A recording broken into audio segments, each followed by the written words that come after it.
Hey Grace Youth, this week we started our series on the life of Jesus, particularly on the miracles that he performed. And Ruben's going to be talking about what that looked like today and how that impacts our life. So I hope that this message is a blessing to you. So I need some help. All right? So let's see. Chase, will you help me today? Sure. All right, come on up here, Chase. Don't worry, I'm not going to make you do anything crazy. Okay? All right, I'm gonna ask you, I'm gonna bring this, let's see. Hold that for me, Chase, okay? And then I have a marker, okay? I'm gonna ask you to take that too, okay? You got the yes, you are the outs. You're already doing a great job. Okay, I'm gonna put, let's see, this down here, and I'm gonna bring this table up here, Chase, okay? Can you see on top of this table? Can you guys? All you do is, you don't need to get a great look, you just need to be able to see certain things, okay? That I'm doing something on this table, you with me? All right, so we're starting a new series tonight called Miracles, the Marvels of Jesus. We're going to be getting into the miracles of Jesus. We're also, after that, we're going to really be studying, what we're doing here is we're studying the life of Christ, okay? And I don't know if you know this, but we're a Christian church, right? So we follow Christ, so it's really important to know who he is, right? Don't you think that's good, right? That makes sense, right? So as we get into these miracles, I want to start out with a card trick, okay? Have you ever seen something pretty fascinating that you can't explain? Have you ever done that? Like, have you ever watched some magicians online or anything like that and just been amazed, all right? Well, are you ready to be amazed? Sure. Are you ready? Okay, so here's what we're going to do. Chase, I just want you to look up here. Okay, Chase, I have 21 just regular playing cards. They're large size. You see that? Mm-hmm. Okay, nothing special about them. We're going contactless, so you can't touch them. But I promise you, there's nothing special about these cards, all right? I just bought them today at Walmart. All right, just cheap playing cards, okay? There's 21 of them, all right? And I'll show you that here in a second, all right? Now, here's what I want you to do, okay? I'm going to lay these cards out in very dramatic fashion. Are you guys ready? Chris, I thought we talked about you were going to play music and dance while I did this. Oh, yeah. Like you're my son. No, I'm joking. You're definitely not dressed for it, okay? All right? All right, so I'm going to lay these out, Chase. I want you to just look at them, okay? You're going to be the eyes of the rest of the crowd, okay? So I'm laying them out, okay? So you're going to see it's going to be 3 rows of 7. And for you math people, right, 3 times 7 is? 21. And even if you're not a math person, you should know that, okay? All right, so you see that. 3 rows of 7. Chase, you with me? Okay, so here's what I want you to do, Chase. I want you to pick one of these cards, okay? One of these cards. You can't touch it. I don't want you to pull it out or anything like that. I want you to pick one of these cards, and I just want you to, if it's the Queen of Clubs, I want you to take your marker and write a Q, and then you can either write club or diamond or spade or heart, or you can draw one, okay? So I want you to do that. I'm going to turn around, okay? And here's what I want you to draw it, and then I kind of want you to show everyone the card that you picked, okay? So I'm going to turn around. I'm going to go here. You tell me when you're done. When you've showed it, I want to make sure I don't see it. I'm not looking at any kind of reflection. I will put my mask like this. How about like that? Does that help? No, do not call out the card. Do not do that. I'm not sure if you've ever been to a magic show, Homestead. All right. Let me know. I can't see. Chase, tell me when you're ready.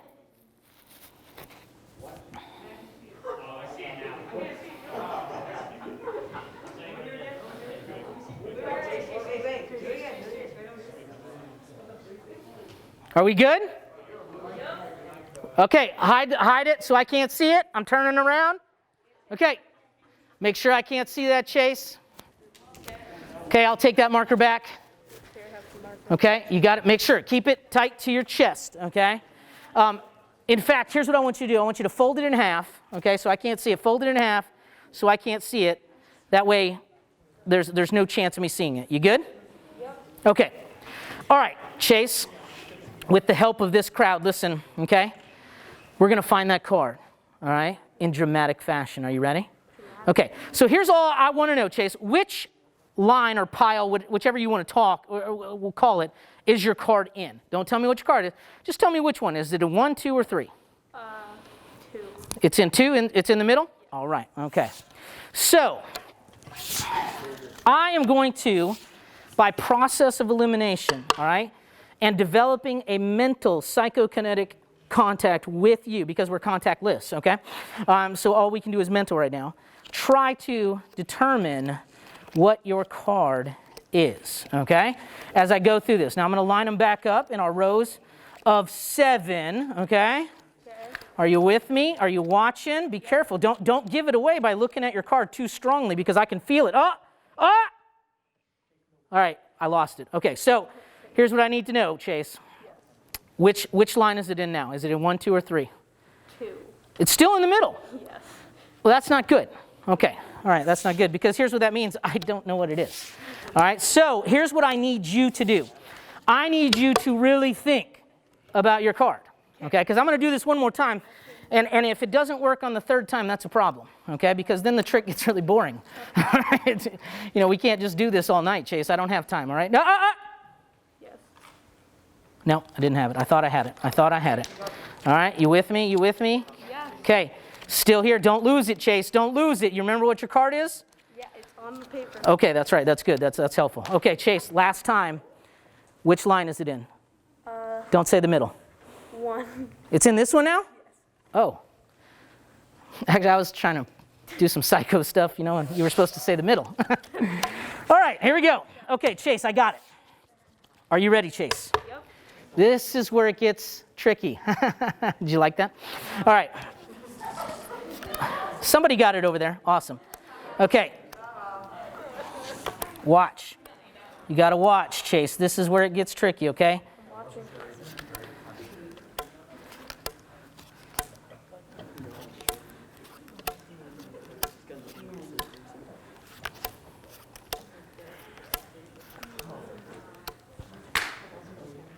Okay, I got it. All right, Chase.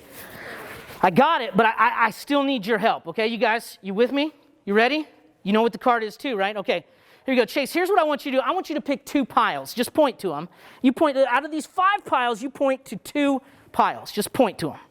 That one and that one. These 2 right here. Yes. Are you positive? I'm pretty sure. You're pretty, okay. Do you want to change? I'm going to let you change if you want to. I'm good. You sure? Those are the 2 you want? Yes. Okay, here we go. All right, we're going to do this. All right. Ready? Okay, Yep. How many piles are there now, Chase? Simple math. All right, Chase, I want you to pick 2 piles. That one and that one. These 2. Yes. You're positive. Yeah, I don't like that one. You don't like this one. Wow, okay, all right. He looked at me. Wow. This is getting crazy. All right, it's getting crazy. Okay, Chase, I'm going to put these back in my pocket. I want you to pick 2 cards, Chase. Just point to 2 Okay. out of these 4. This one and this one. Those 2, you're sure? Yes. Okay. All right, Chase. We're getting down to the wire here. Okay, there's 2 cards here. Point to 1. You're positive. Yes. 100%. Yeah. Okay, Chase, I want you to take out that paper and unfold it. Okay? Okay. Okay, and show it to me. What does it say? The Jack of Hearts. Is that what you guys saw? Is it the Jack of Hearts? Yes, Jack of Hearts? Chase, would you be amazed if this is the Jack of Hearts? Kind of. I would be too, right? That'd be pretty cool. Okay, Chase, here we go. You ready? 3, Sure. 2, Okay. Jack of Hearts. You're my superhero! Let's give Chase a hand. Thank you, Chase. I'll take that, buddy. Have a seat. Now, shh. All right, listen. Shh. Here's the sad thing about this trick, okay? You know, it actually looks pretty cool, right? How did that happen? What is the meaning of the trick? And so I remember the first time I saw this trick, I was like, how did I pick my card like that? Okay? And here's the thing. This trick, there's nothing magical about it. It is literally math. That's what makes this trick work. Now, here's the thing. Bethany we have a new leader back here, Bethany. She's a teacher. She's a math teacher, actually. So maybe Bethany would be able to explain how this works, but I cannot, okay? But I'm going to show you how this trick works, okay? So when you lay this out like this, look, you lay it out in rows of 7, okay? 3 rows of 7 for some crazy reason, okay? When I pick a card, so let's say, Taurus, what do you think? Just look up here. We'll pick a card. You can yell it out because we're learning the trick, okay? You can wow people from the future. 9 of clubs. 9 of clubs, okay. So all I have to do is know which row the card is in and do this 3 times, okay? Watch. And I make sure that that pile is in the middle, okay? So it's the what? The 9 of clubs, right? Okay? So I'm going to do the same thing. Again, I have no clue how this works, but it just does every single time, okay? So look, now the 9 of clubs is moved, right? We just saw it. Yeah. So that doesn't make sense, right? In some ways, okay? But it's moved, all right? So 9 of clubs is there. So I go here, right? I go here. I go here, okay? Now, you got to make sure they stay in order, too. You got to be careful, okay? So now the 3rd time, okay? I put them out here. And for some reason, again, I don't know why this works. Okay, now it's different, right? But here's the craziness, all right? On this last time, okay, the 9 of clubs is now in this pile here. On this last time, when I pick these cards up, whatever card they have chosen, and it does not matter if it's in the bottom of the pile, I've tried it with everything, all right? That 9 of clubs is going to be the 11th card down every single time, okay? So count with me. 1, 2, come on. 3, 4, 5, 6, 7, 8, 9, 10, 11. The 9 of clubs, every time. So I just know where the 9 of clubs is. So Chase, when we did the trick, I knew where it was the whole time. And when you pick cards and pick piles, I just took away the ones I didn't want to take, you know? So now, thank you. Give Vanessa a hand.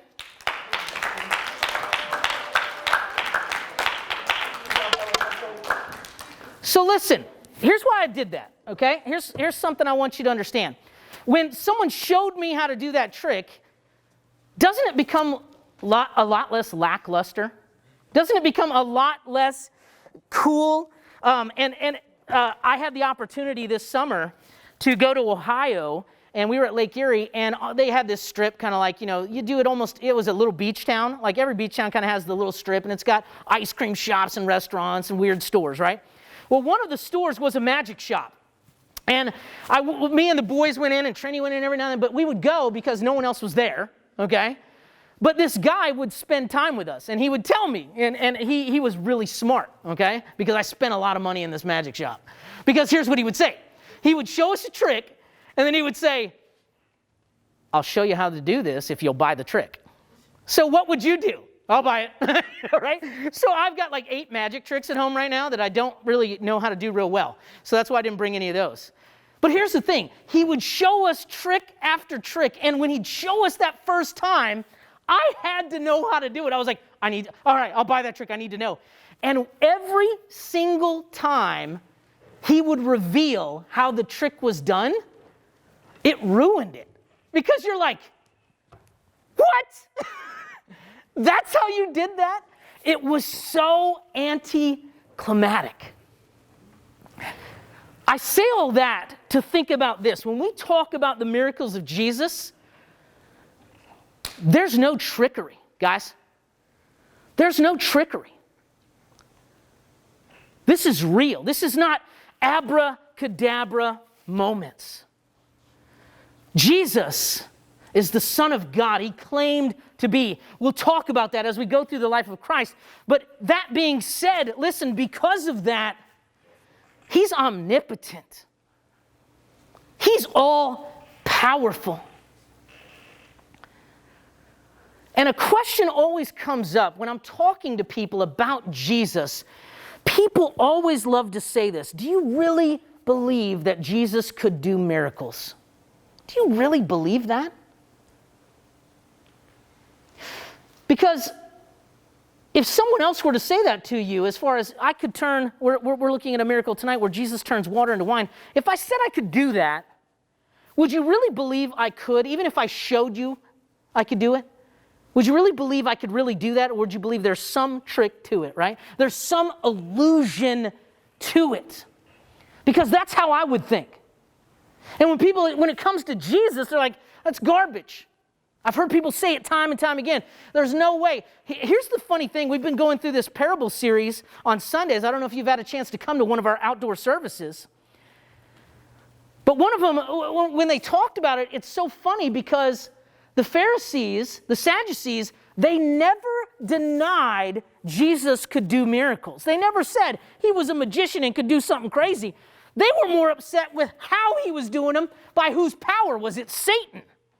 They never questioned, could he do it? They never questioned what was the illusion. And so when we're talking about Jesus, listen, if he is, and I say that facetiously, guys, you guys know I talk that way, especially those who you have heard me teach before. If Jesus is God, then guess what? He better be able to turn water into wine, yes? I'd be pretty disappointed if he couldn't. So sometimes the question isn't what Jesus can do. It's why did he do it? Why did he do it? And so if you have your phones, your Bible on your phone, if you have a Bible with you, that'd be awesome. We're going to be in John chapter 2. John chapter 2. And Michael, you might need to help me if I get long. Oh, yeah, that's not that. Can you guys read that? I should have went bigger. So I'll read it out loud, and then we'll unpack it, okay? On the third day, there was a wedding at Cana in Galilee, and the mother of Jesus was there. Jesus also was invited to the wedding with his disciples. And when the wine ran out, the mother of Jesus said to him, "They have no wine." And Jesus said to her, "Woman, what does this have to do with me? My hour has not yet come." And his mother said to the servants, "Do whatever he tells you." Now there were 6 stone water gallons. Jesus said to the servants, "Fill the jars with water." And they filled them up to the brim. And he said to them, "Now draw some out and take it to the master of the feast." And so they took it. And when the master of the feast tasted the water, that it had now become wine. And he did not know where it came from, though the servants had drawn from the water, they knew it. The master of the feast called the bridegroom and said to him, "Everyone serves the good wine first, and when people have drunk freely, then the poor wine. But you have kept the good wine until now." This is the first of his signs Jesus did at Cana in Galilee and manifested, look at this, his glory, and his disciples believed in him. So we're going to look at this real quick, and then we're going to go discuss it in our small groups, okay? But I want you to see a couple things here. Why did Jesus do this? And some interesting things about this miracle, because it's not about turning water into wine necessarily. It's about change. Jesus changed water into wine, and if Jesus can do that, he can change you. Because that was his goal when he came to the earth. It wasn't to turn water into wine. It wasn't to make someone's lame that couldn't walk to walk. It wasn't to make someone who was blind see. He came to change you and me from death to life. And so a couple things I want to look at. I want to unpack out of this this story where Jesus does, and let me say this too. This was the first miracle Jesus did chronologically that is written about, okay, in the Gospels. So this was the first time his disciples got to see him do something crazy. That's why at the end of the parable you see, and his disciples believe, like, whoa, that's crazy. But here's one of the first things I want you to see. Number one is, Jesus is completely human like you and me. And so this is kind of a tough concept to think about, because when we talk about God in the flesh, Jesus, there's this big theological term. It's called the hypostatic union, okay? This is where God became fully man and he's fully God at the same time. That is difficult to understand, but here's what I really want you to understand about it. Jesus, in this moment, at this time, when he walked this earth, is human. He felt everything you feel. He laughed, he cried, he eats, he sleeps. And one of the beautiful things about this story that I like is we see Jesus here do his first miracle, and where is it at? It's at a wedding. Listen to me. The Son of God did nothing without intention. I want you to understand that, okay? Everything in Scripture, from the words he said to the things he does, are incredibly intentional. And we see Jesus perform his first miracle in a setting that is very like things that you and I have probably been to. Almost everyone in here has been to a wedding. Maybe not, but I would assume most of you have, right? Or at least you think about weddings. You've seen a wedding on TV. You think about getting married, especially if you're a young lady, right? You think about these things because they're important. They're important to God. And you find him doing his first miracle in this human moment at this beautiful ceremony of a union between husband and wife. And in his humanity, what happens? His mother comes to him and asks him for help. And it kind of looks like he gets disrespectful because he says, "Woman, what have I to do with you?" Now, I don't suggest going home tonight and doing this with your mother, okay?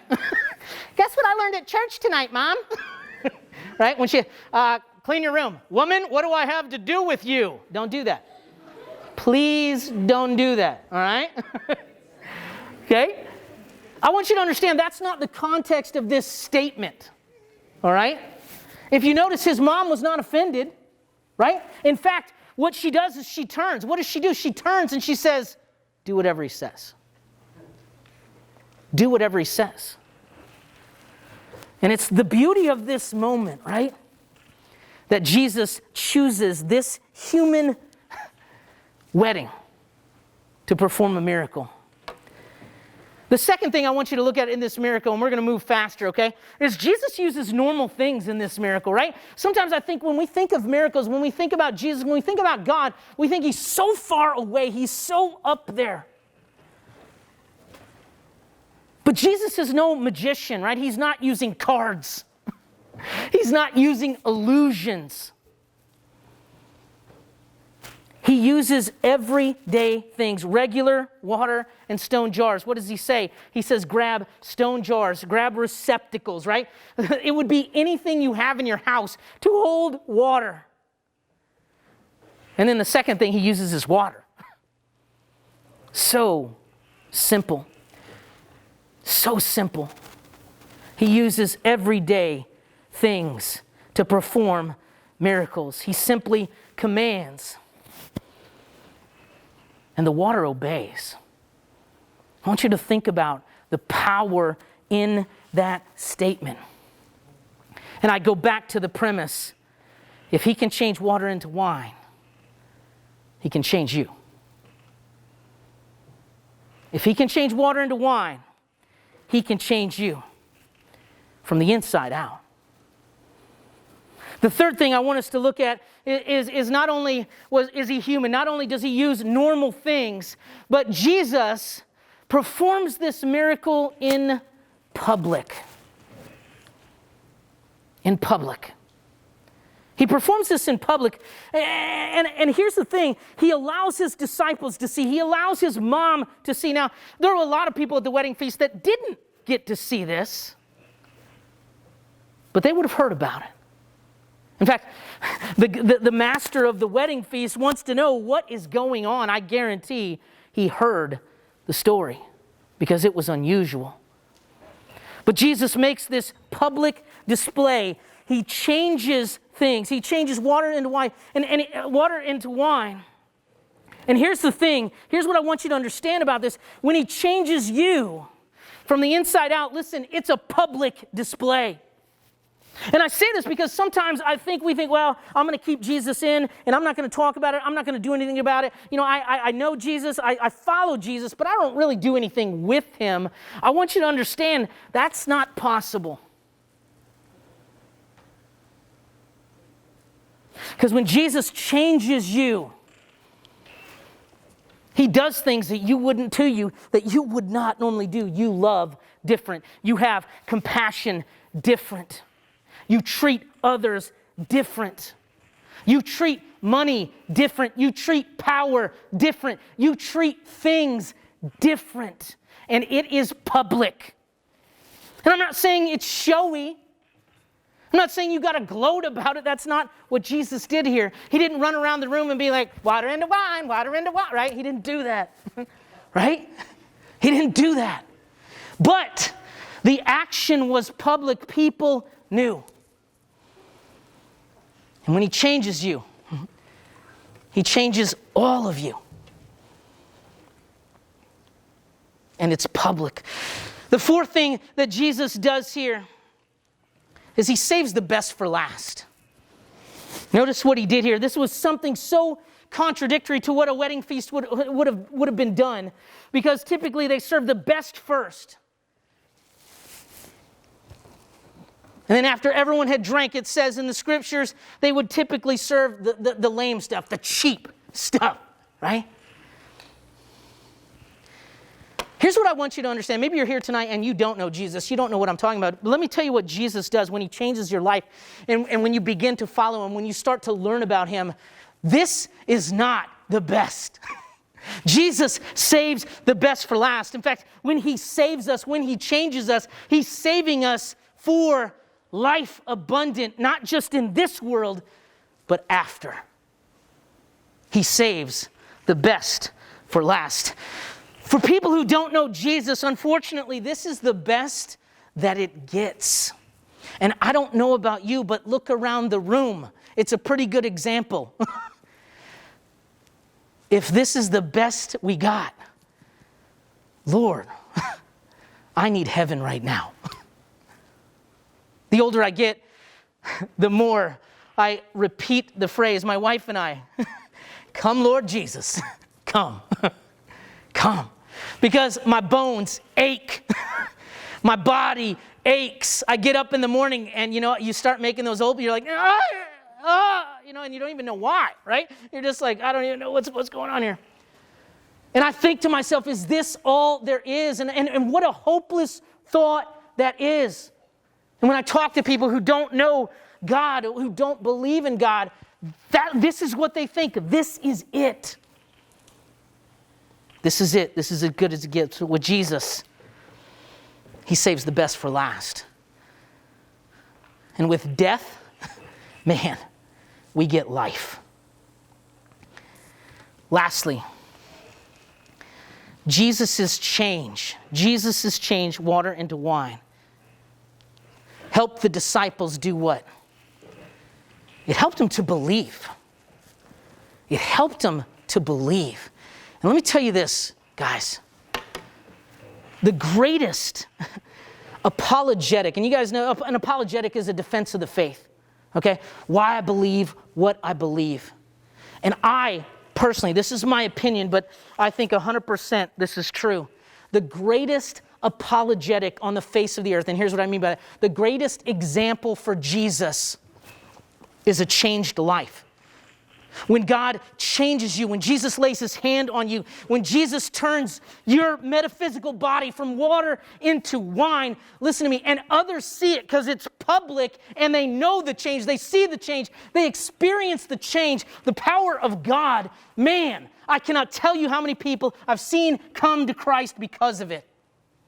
My father's one of them. He came to Christ because of the power of the testimony of my mother. He would tell you that all day. And I've heard story after story after story. I imagine there's some in here who you've seen someone's life changed from water into wine. And it made others believe. All right, so that's it. We hope that was a blessing to you. It cut a little bit short, but the main idea is still there. Jesus can turn water into wine, and in the same way, he can change you through the power of his Holy Spirit. Every day, he is looking to help you grow and become more like him. There's nothing in your life that is out of reach for him, and nothing that you can't bring before him. So can't wait to see you guys next week, and we hope that you can actually come in and join us for one of our services on Wednesday night from 7 to 8:30. So love you guys, and we'll see you next time.